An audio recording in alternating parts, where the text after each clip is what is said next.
नमस्ते बच्चों। आज हम तेनालीराम की एक कहानी के बारे में पढ़ेंगे। ये तेनालीराम कौन है? आप सभी तो जानते हैं। ये तेनालीराम कृष्णदेवराय के दरबार में रहने वाले अष्टदिग्गजों में से एक है। वो अपनी बुद्धिमान और चतुरता से राजा कृष्णदेवराय के बहुत प्रिय बन गए थे। वो कृष्णदेवराय की समस्याओं को भी सुलझाता था। जो भी समस्याएं आए, राजा कृष्णदेवराय उनसे तेनालीराम से पूछकर उस समस्या का हल ढूंढ लेता था। वैसे ही एक बार क्या हुआ, राजा कृष्णदेवराय की एक अंगूठी खो गया। वो उनको अपनी पहरेदारों पर शक था, लेकिन वो कैसे सुलझाता, इसलिए उसने तेनालीराम को बुलाकर वो अपनी अंगूठी के बारे में कहा। लेकिन उसके बाद तेनाली ने क्या किया, सभी पहरेदारों को एक कमरे में बुलाकर कहा कि राजा की अंगूठी खो गया है। आप सब इस कमरे में जाकर वहाँ पर एक काली माँ की मूर्ति है, उसकी पैर को छूकर आना होगा।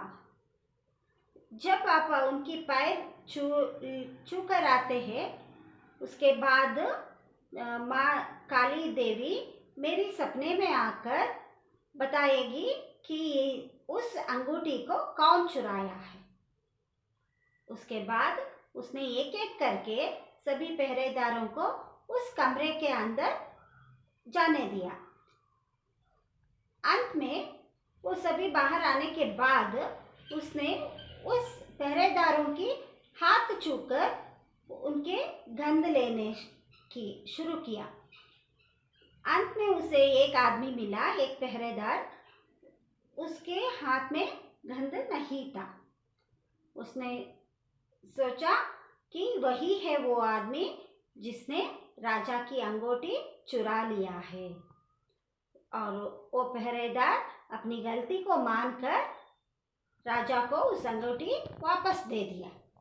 जब राजा ने तेनालीराम से पूछा कि तुम्हें कैसे पता चला कि यही है वो आदमी जिसने चुरा लिया है, तब तेनालीराम ने बताया कि मैंने काली माँ की पाँव पर सुगंधित द्रव्य लगा दिया है।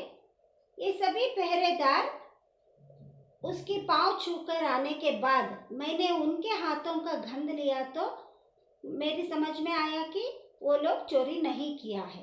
लेकिन ये पहरेदार डर कर उसने काली माँ का पाँव नहीं छुआ है।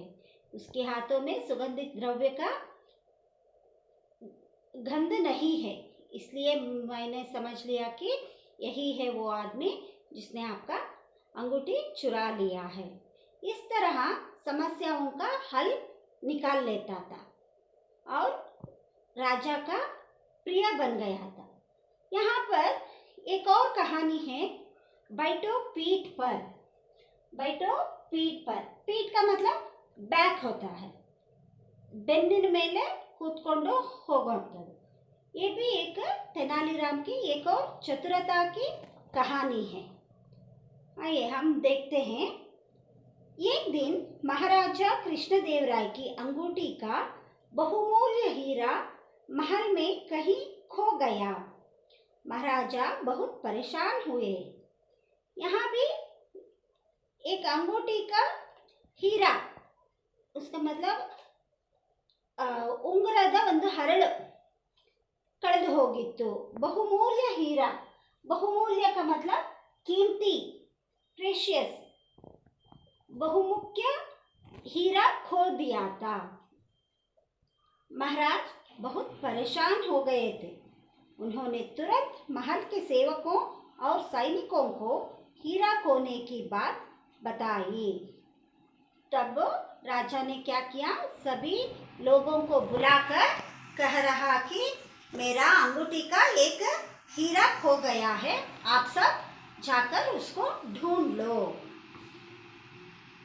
और आदेश दिया कि हीरा ढूंढने के लिए महल का कोना कोना ना छान मारो। और उसने क्या आदेश दिया, हर जगह, महल की हर एक छोटी छोटी जगह को भी आप नहीं छोड़ेंगे, सब जगह आप छान लीजिए, ढूंढ लीजिए उस हीरा को, ऐसा कहते हैं। सैनिक सेवक महल में हीरा तलाशने में जुट गए। सब लोग, सैनिक लोग, सभी लोग उस हीरे को ढूंढने में, तलाश करने में जुट गए। तलाश करना मतलब ढूंढना, सर्च, उसको तलाश करने में जुट गए। वह हीरा महाराज को किसी पहुंचे हुए संत ने दिया था और कहा था कि जब तक यह हीरा तुम्हारे पास रहेगा तुम शत्रुओं पर विजय पाते रहोगे। वो हीरा किसने दिया था? वो हीरा एक संत ने दिया था, एक ऋषि ने दिया था। और देते वक्त उसने क्या कहा था, जब तक ये हीरा तुम्हारे पास रहेगा तुम्हें कोई समस्या नहीं आएगा। ಒಂದು ಮೋತಿಯನ್ನ, ಹೀರನ್ನ ಯಾರು ಕೊಟ್ಟಿದ್ರು ಅಂದರೆ ಒಬ್ಬ ಋಷಿ ಮುನಿಗಳು ರಾಜನಿಗೆ ಕೊಟ್ಟಿರ್ತಾರೆ. ಮತ್ತು ಕೊಡುವಾಗ ಏನು ಹೇಳಿರ್ತಾರೆ, ಎಲ್ಲಿವರೆಗೂ ಈ ಉಂಗುರದ ಹರಳು ನಿನ್ನ ಹತ್ರ ಇರುತ್ತೋ ಅಲ್ಲಿವರೆಗೂ ನಿನಗೆ ಯಾವುದೇ ಒಂದು ಸಮಸ್ಯೆಗಳು ಬರೋದಿಲ್ಲ ಅಂತ ಹೇಳಿರ್ತಾನೆ.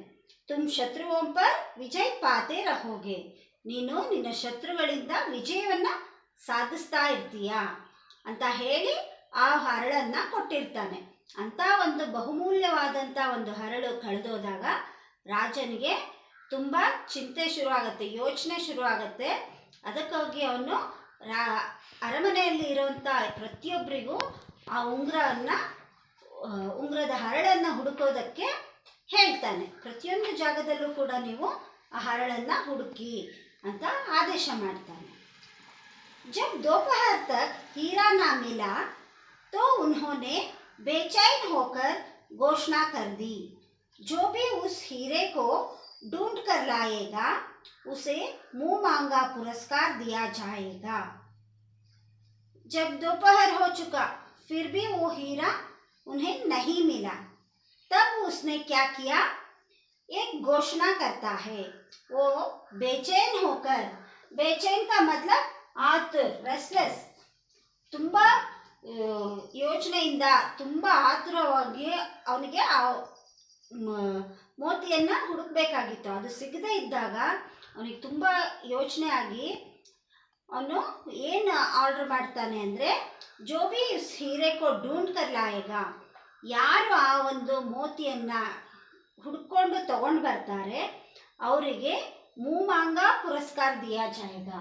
ಪುರಸ್ಕಾರ का मतलब ಇನಾಮ್, ಪ್ರೈಸ್, ಅವರಿಗೆ ಬಹುಮಾನವನ್ನು ಕೊಡ್ತೀನಿ, ಅವ್ರು ಏನು ಕೇಳ್ತಾರೋ ಅದನ್ನು ಕೊಡ್ತೀನಿ ಅಂತ ಹೇಳ್ಕೊಂಡು ಒಂದು ಆದೇಶವನ್ನು ಹಾಕ್ತಾನೆ. महल में हीरे की खोज तो चल ही रही थी। संयोग से हीरा महल के पहरेदार को मिल गया। पहरेदार का मतलब चौकीदार, गार्ड। ढूंढते ढूंढते ये हीरा किसको मिला, एक पहरेदार को मिला, गार्ड को, चौकीदार, ಅಲ್ಲಿ ಬಾಗಿಲು ಕಾಯುವವನು ಅಥವಾ ಅವರನ್ನು ನೋಡ್ಕೊಳ್ತಾ ಇರೋನಿಗೆ ಆ ಒಂದು ಮೋತಿ ಸಿಕ್ತು. तब जाकर महाराज की चिंता दूर हुई। उन्होंने पहरेदार से कहा, मांगो, क्या मांगते हो, हम तुम्हें मुंह मांगा इनाम देंगे। तब वो पहरेदार जाकर उस मोती को राजा को देता है।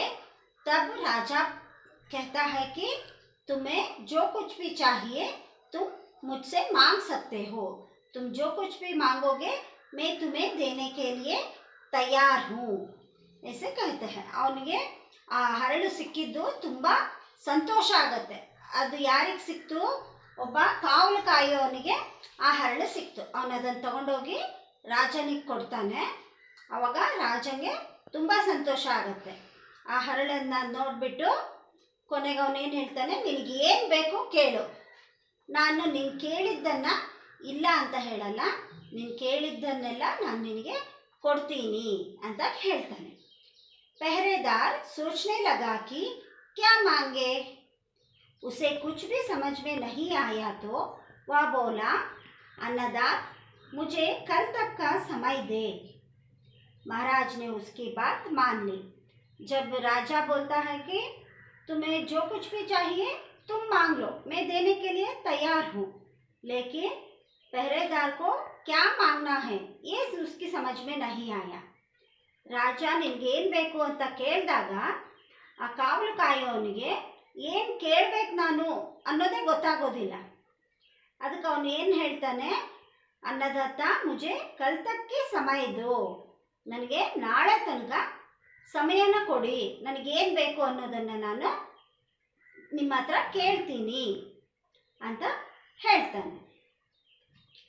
उसी दिन मंत्री के दिमाग में कुछ खुराफत सूझी.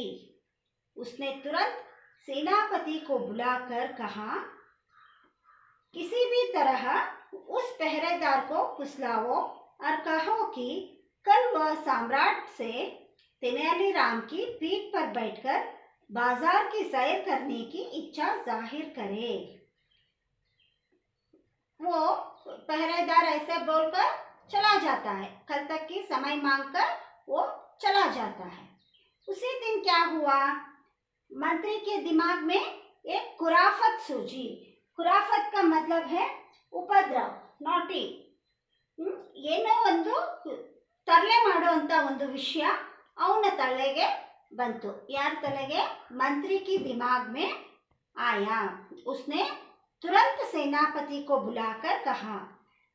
उन्होंने क्या किया, अपनी सेनापति को बुलाया. सेनापतिನ ಕರೆದುಬಿಟ್ಟು ಹೇಳ್ತಾನೆ, किसी भी तरह उस पहरेदार को फुसलाओ.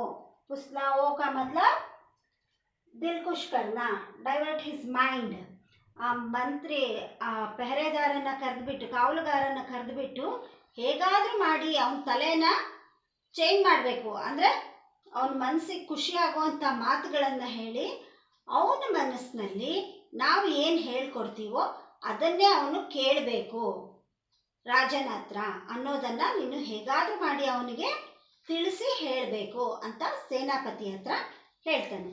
ಅವನು ಏನು ಹೇಳ್ಕೊಡ್ತಾನೆ, कल सम्राट से तेनालीराम की पीठ पर बैठकर बाजार की सैर करने की इच्छा जाहिर करे. उन्होंने क्या कहा, तेनालीराम की पीठ पर बैठकर, ತೆನಾಲಿರಾಮನ ಬೆನ್ನಿನ ಮೇಲೆ ಅಥವಾ ಹೆಗಲ ಮೇಲೆ ಕೂತ್ಕೊಂಡು ಇಡೀ ಬಾಜಾರನ್ನು ತಿರುಗಾಡಬೇಕು ಅನ್ನೋವಂಥ ಒಂದು ಆಸೆನ ಅವನು ರಾಜನ ಹತ್ರ ಕೇಳಬೇಕು ಅಂತ ಮಂತ್ರಿ ಸೇನಾಪತಿಗೆ ಹೇಳ್ತಾನೆ.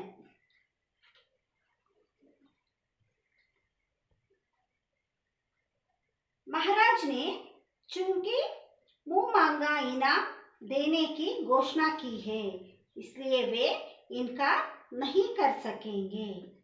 ऐसा बोलकर महाराज तो कभी भी नहीं कहूँगा करेगा, क्योंकि उन्होंने बताया है कि वो जो कुछ भी मांगेगा उसे देने के लिए महाराज तैयार है.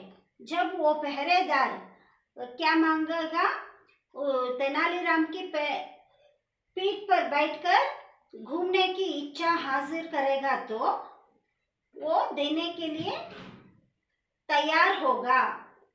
वो तेनालीराम से कहेगा कि उसे अपनी पीठ पर बिठाकर तुम बाजार घूम कर आओ, ऐसे ज़रूर कहेगा, क्योंकि उन्होंने वचन दिया है. इस तरह मांगने के लिए तुम उस पहरेदार की मन को बहलाना पड़ेगा. ऐसा कहकर उनसे सेनापति से कहने की जाहिर करता है. ಈ ರೀತಿ ನೀನು ಕೇಳಬೇಕು. ಅವನು ತೆನಾಲಿರಾಮನ ಬೆನ್ನಿನ ಮೇಲೆ ಕೂತ್ಕೊಂಡು ಇಡೀ ಬಾಜಾರನ್ನು ಸುತ್ತಬೇಕು ಅನ್ನೋ ಆಸೆನ ಅವನು ವ್ಯಕ್ತಪಡಿಸಬೇಕು ಅನ್ನೋದನ್ನು ನೀನು ಸೇನಾಪತಿಯಾಗಿ ನೀನು ಅವನಿಗೆ ತಿಳಿ ಹೇಳಬೇಕು ಅಂತ ಹೇಳ್ಕೊಂಡು ಮಂತ್ರಿ सेनापति हत्र ಹೇಳ್ತಾನೆ. आज तक के लिए यही काफ़ी है. उसके बाद क्या होता है उसको हम नेक्स्ट क्लास में देखेंगे. धन्यवाद.